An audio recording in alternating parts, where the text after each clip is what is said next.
Avant l'islam, les populations autochtones d'Arabie se composaient de polythéistes, de chrétiens, de juifs, de nabatéens, etc. Ces populations ont été évaporées par l'islam. Les polythéistes sans unité attendaient le déclic de l'islam, l'unité par l'éradication sans doute. Si le Coran a été écrit 50 ans après la mort de Mahomet par des hommes, il ne peut être la parole intacte du Dieu. Dire cela est une hérésie pour les croyants, punie de mort en principe.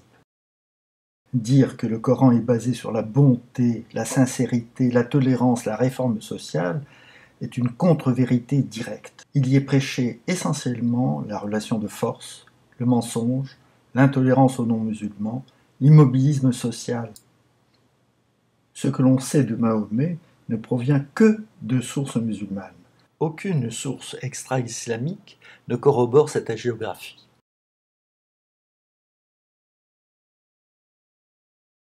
Le djihad est présenté là comme une lutte intérieure pour une amélioration de la foi. Cette interprétation tardive, très minoritaire et souvent hérétique n'existe pas en dehors des soufis et des derviches tourneurs. Elle vise les occidentaux ignorants. Le djihad contre les non-musulmans se réfère bien dans le Coran et les hadiths à la guerre pour la religion mahométane. L'islam n'est pas la troisième religion du livre. Il considère les livres sacrés du monothéisme comme falsifiés et interdit leur lecture.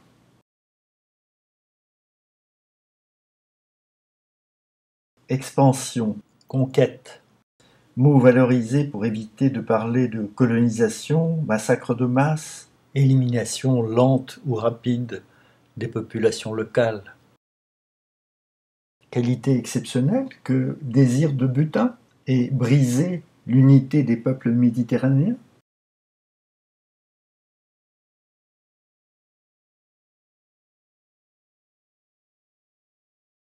Décryptage. D'une part, les valeureux arabes. Le calife est élu, on se croirait en démocratie, alors que son imaginaire n'existe pour personne à cette époque. Les militaires deviennent les artisans politiques et religieux de l'expansion. Abderrahman, vaillant guerrier, très pieux, très juste, qui rétablit le calme en Espagne. Belle image d'Épinal d'une force bien tranquille. D'autre part, les Francs, ce peuple grossier et brutal, sont dotés d'une représentation particulièrement défavorable. Eudes, prince à la romaine, couvert d'or et plutôt traître. Charles, imposteur, manœuvrier, cruel, complice avec l'Église, peu sympathique en somme. Et face à une Gaule primitive, la splendeur d'une Andalousie de rêve.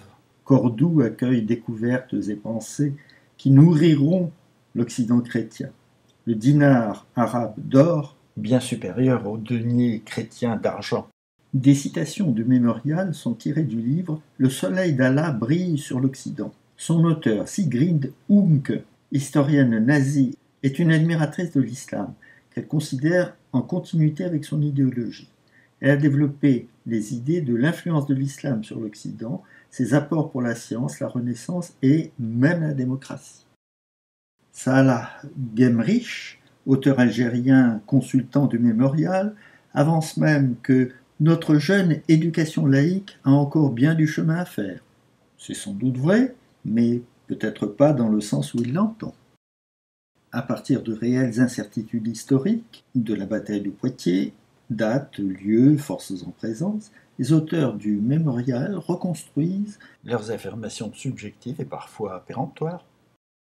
Poitiers, selon ce mémorial, un mythe négatif, une légende nocive, voire une imposture intellectuelle qui aurait permis de favoriser les croisades et jusqu'à l'hostilité à l'émigration musulmane d'aujourd'hui.